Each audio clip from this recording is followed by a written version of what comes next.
Ladies and gentlemen, I am Captain Kevin Knapp, and I will be your narrator for today's ceremony. On behalf of our host, Brigadier General Linnell Rotundra, I would like to welcome you to the United States Air Force Academy's second annual Convocation. During this event, we will welcome the class of 2024 to their first academic year. In a moment, the faculty will process to Pomp and Circumstance, a traditional academic song written by Edward Elgar. Pomp and Circumstance refers to a ceremony of grandeur, or a very formal celebration. Honoring the formality of this event, the faculty are in academic regalia, which they earned through their academic pursuits at the graduate level.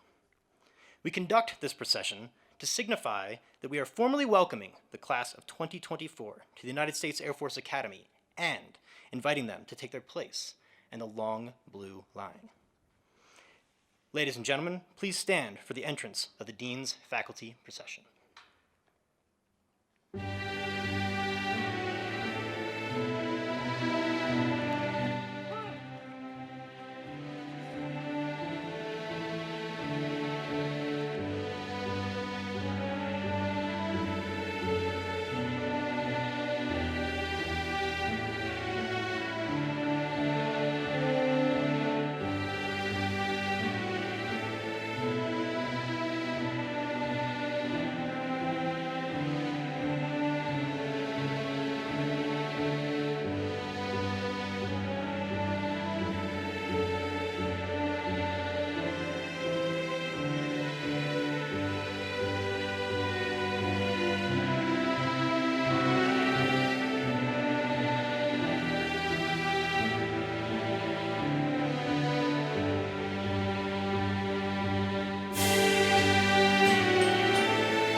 Ladies and gentlemen, please take your seats. Cadre and cadets, please be seated on the grass.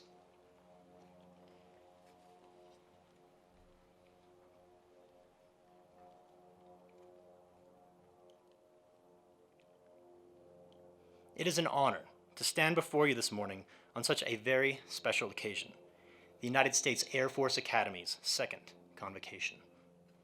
Much like how graduation marks the end of an academic year, Convocation is an academic ceremony to mark the beginning of the academic year and the impending collegiate careers of our newest cadets. I would like to begin today's ceremony by introducing our distinguished guests in attendance. Please hold your applause until all introductions have been made. Superintendent of the United States Air Force Academy, Lieutenant General J.B. Silveria. Our host for today's ceremony and the Dean of the Faculty, Brigadier General Linnell Latundra. Command Chief Master Sergeant, United States Air Force Academy, Chief Master Sergeant Sarah A. Sparks. Representing the Commandant of Cadets, Colonel Clarence Lukes, Vice Commandant of Cadets. Command Chief, Commandant of Cadets, Chief Master Sergeant Robert Johnson. Executive Director of Athletics, Ms. Jennifer Block. Vice Dean of the Faculty, Colonel Scott Williams. Vice Dean of the Faculty for Curriculum and Strategy, Colonel Dan Uribe. Senior Associate Dean, Dr. Barry Fagan. Director of Staff for the Dean of Faculty, Colonel David Pittner. Chief, Dean of the Faculty, Chief Master Sergeant Sean Milligan. And the President of the Faculty Center, Dr. Mark Jensen. And lastly, but certainly not least, we'd like to recognize our amazing video audience, made up of senior leaders, USAFA staff, parents, relatives, and friends of the class of 2024. Your support is greatly appreciated.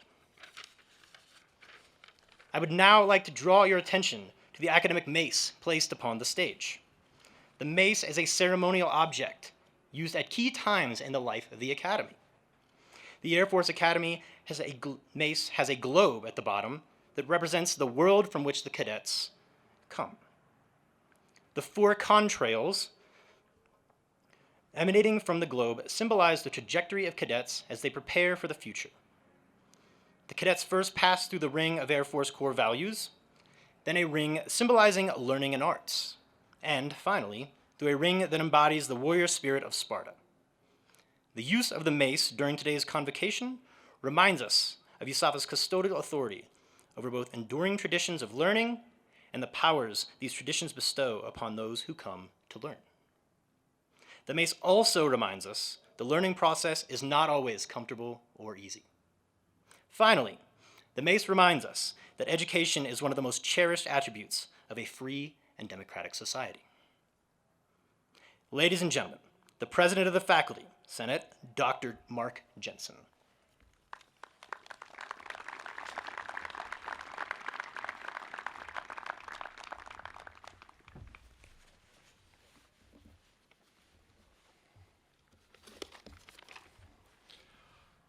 Distinguished guests, faculty, and cadets, let me first thank Brigadier General Latundra for the opportunity to address you today. I am one of your professors of philosophy, and I teach the core ethics course, so some of you in the grass will find your way into my classroom in a year or two. This year has been quite an adventure. My wife bought a t-shirt earlier this summer that reads, 2020, 1 star out of 5, would not recommend. It's a funny shirt. Lots of people have stopped her to say they like it. Certainly it is true that we have faced a variety of unexpected disruptions and challenges this year. Now, to be fair, some of these disruptions have been ridiculous or amusing or even heartwarming. Think of people taking Zoom calls into the bathroom, or home haircuts, pet obstacle courses, weird shortages of Legos, puzzles, pull carts, bicycles, puppies, coins, freezers, lumber, and bottled water. At the same time, however, many people have experienced tragedy and pain and grief. Money ran out, family got sick, politics became personal, racism stared us in the face. To put the point a bit more academically, we have been exposed to a set of stressors that were both widely differentiated, which is to say there were many different kinds, and strong in intensity, which is to say far more disruptive than stressors we have experienced before. What stressors have you faced this year? How have you responded? What virtues, friends, and tools could have helped you to do better? And here perhaps is the most important question. As bad as things have been, is it possible that these stressors have been good for you, or even good for us? There's an old saying that suffering produces endurance, and endurance produces character, and character produces hope. At the same time, scientists tell us that biological organisms need threats and challenges in order to flourish. One of my favorite modern prophets is Nassim Taleb, who builds on this idea in his own writing. He distinguishes between things that are fragile, things that are resilient, and things that are anti-fragile. A fragile thing breaks under stress. Think of an egg or a wine glass. A resilient thing is resistant to stress. Think of a hockey puck or a steel door. And an anti-fragile thing grows stronger under stress.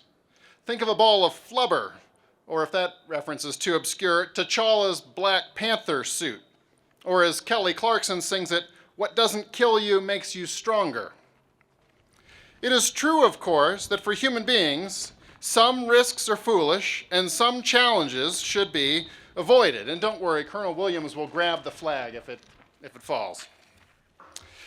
But the fact, and it is a fact that Taleb and Clarkson are both pointing to, is that you will wither as a human being, and we will wither as a species if we avoid every risk, hide from any danger, and deflect every challenge. Now you may be wondering at this point, which of these characteristics best describes me? Am I fragile? Am I resilient? Am I anti-fragile? Let me add 3 dimensions to the story before you try to answer this question. First, the kind of thing that you are, biologically, psychologically, socially, is the kind of thing that has anti-fragility as a native potential. You may need to do some work to activate this potential, but it is in there at the beginning. Second, your constitution is not static. In other words, fragility, resilience, and anti-fragility aren't fixed conditions of your body or mind. With the right program of cultivation, you can become stronger and more anti-fragile. Third, you are very complicated. At any given moment in time, you may be fragile in some ways, resilient in others, and anti-fragile in yet others. And these different aspects of your person are open to improvement in different ways and to different degrees.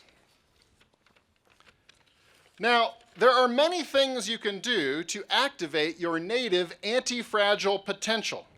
For example, you already know about physical training. You know that you can make your body stronger with the right kind of physical stressors. In fact, some of you in the audience have recently discovered this firsthand.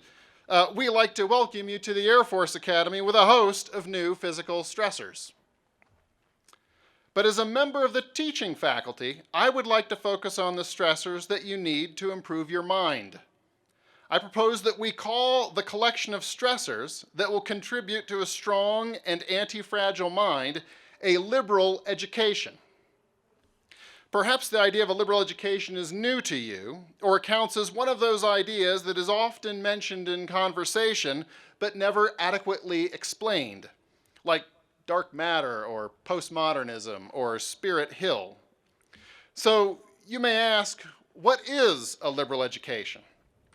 A liberal education is a course of study that helps to cultivate your powers of perception, judgment, and sympathy as a free person. A program to develop these powers includes courses in the humanities and the sciences and the practical arts, including courses in leadership and engineering. When you have absorbed this program of study, you will be on a path to make positive contributions to a free and democratic republic and its armed forces. Now you may be thinking, that sounds great. How can I get one of these liberal educations? Well, you've come to the right place. The curriculum of study at the United States Air Force Academy is a vehicle for your liberal education. My aim as a member of the teaching faculty is to design learning experiences that challenge you to develop your perceptive, critical, and sympathetic powers. Put in Taleb's terms, my job is to build an educational environment in which I can apply just the right stressors to catalyze your development as an anti-fragile citizen and officer. You'll find that my fellow members of the faculty have comparable aims for you in their laboratories, simulators, fields, aircraft, and lecture halls. We cannot promise that you will someday build reusable rockets or write award-winning novels, but we do aim to help you achieve whatever great things befit your talent and effort. To succeed in this mission, however, we must be honest with you and honest with ourselves. The pandemic has been a stressor not just on our bodies and our economy, but also on us as teachers and on you as learners. You may have unexpectedly discovered this in the spring in your own educational experience. Some of your courses were fragile, some were resilient, and if you were lucky, some were anti-fragile. And the same might be said of you, and the same might be said of some of your teachers. Many of us, like you, were shaken by the stressors of the pandemic. But to the degree that we, your teachers, are pursuing our own continuing liberal education, and in view of our commitment to your academic thriving, we will bring our stress-tested capabilities to bear on our new circumstances. Our hope is not merely to get through this pandemic, nor is it simply to stand up to it. Survival, as the Traveling Symphony says, is insufficient. Our hope instead is that we can become a stronger people and a stronger institution through the stress of the pandemic. At this time, I would like to welcome to the podium one of your symphony directors to help us think through our challenges, the Dean of the Faculty, Brigadier General Linnell Letendre. Thank you for your time and attention.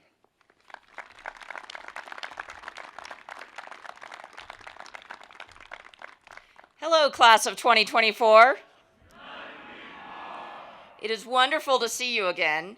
And speaking of fragile and anti-fragile, it is paining me to see most of you on a knee because my knees are in the fragile categories. So I would ask that really take a seat. It's okay. And for my cadre, especially Cadet Robles, who has been a man of steel kneeling on the terrazzo, you should all be inspired.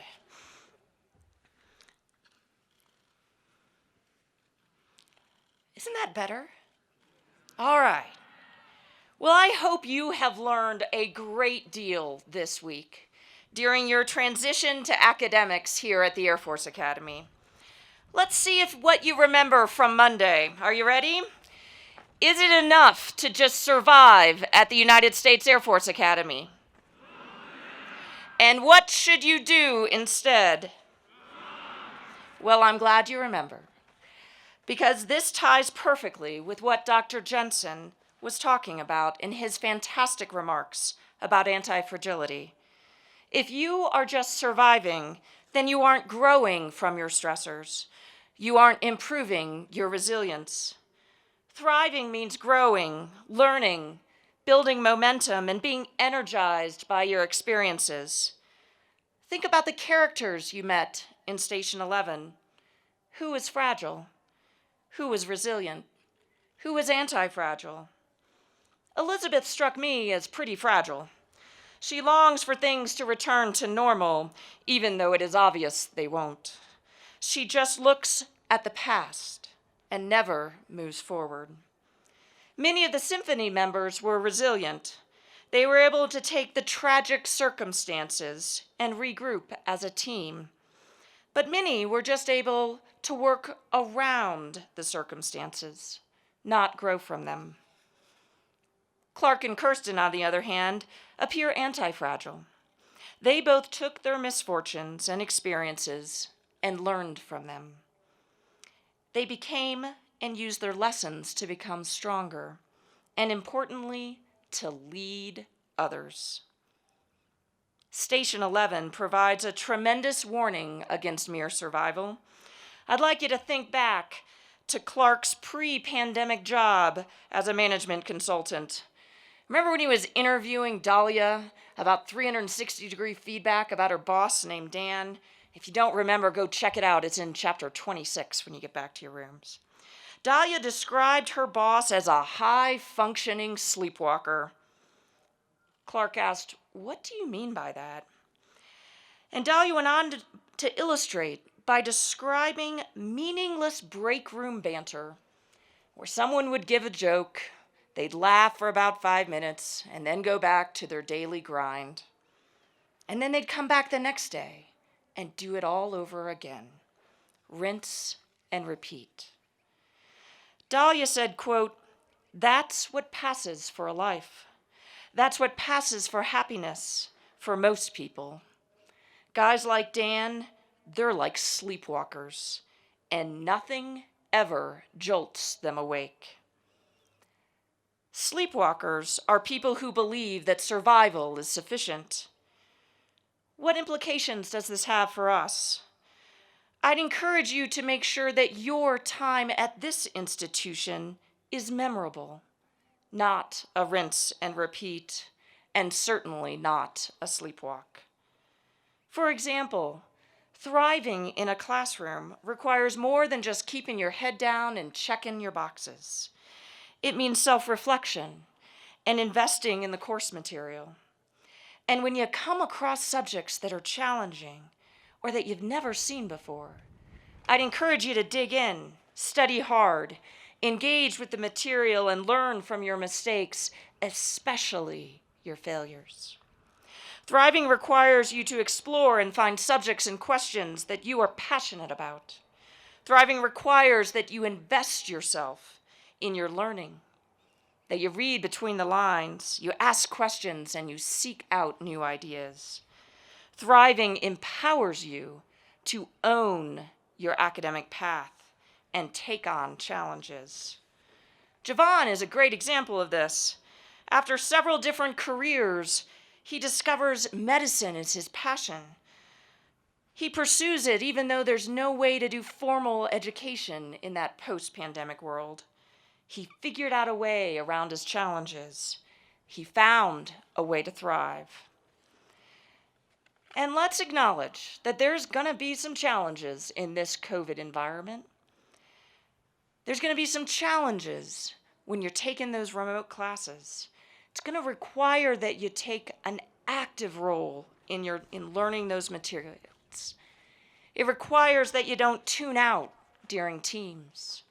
It requires that you don't just expect to have to regurgitate the information. Instead, you're going to need to synthesize. You're going to need to put those new things that you're learning into new perspectives. And that you use your experiences here to grow into a lifelong learner. As the cabbie told Clark, you don't know where you're going unless you know where you're going. Pick some goals, make a roadmap, and sure, your goals are going to change along the way, as things frequently do on a journey, and that's okay. Don't forget that while you are a key player in that journey on your educational path, you aren't alone. And I'd like you to take a look at the folks who are seated behind me. And I wish you could see the hundreds that are watching this online. They're your faculty, your AOCs, your AMTs, your coaches. They're here to support you on this journey and help you find your way. We are all here to help you thrive and be the most successful you that is possible. Just as the conductor led the traveling symphonies through the perils and trying circumstances, so are your permanent party here for you. So as you embark on this journey, I'd like you to consider the following questions. In a post-COVID world, what culture should we rebuild here at USAFA? What societal systems are worth keeping, and which ones need revision? How do we make those who feel like outsiders become a welcome part of our team so that all have a sense of belonging at our institution? How does our diversity build a brighter future for the Academy as a team, or in the case of Station 11, as a theater company? You ultimately set the culture here at the Air Force Academy. Who do you want to be? What do you want our academy to look like? I hope these thoughts and questions ignite more conversations about Station 11. When you go back to your rooms, talk with your roommates. Share your favorite parts of the book and even be so bold to read aloud your favorite passage. Talk with your squadron mates, your AOCs and AMTs, your coaches and your faculties.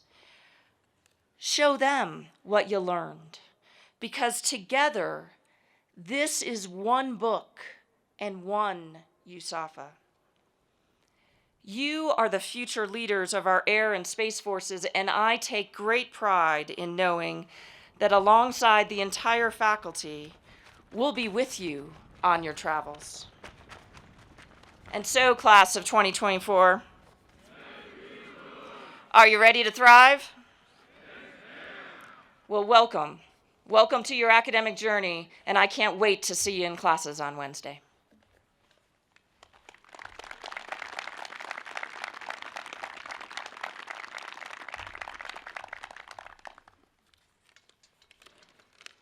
Thank you, General Latundra and Dr. Jensen. We would like to close today's ceremony with the Air Force song.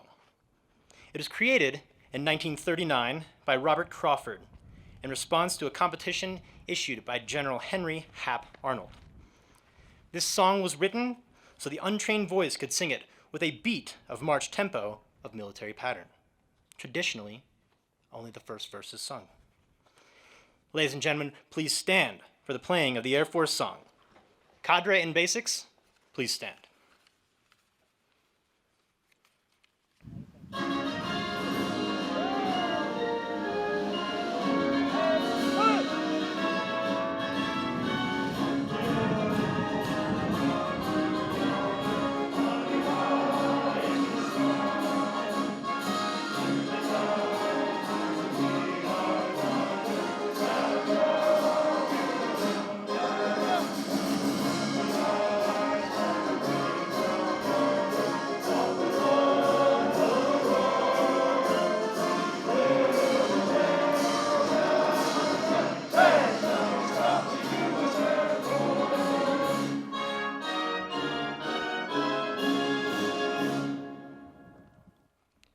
This concludes today's ceremony. Thank you for your attendance and have a great Air Force Day.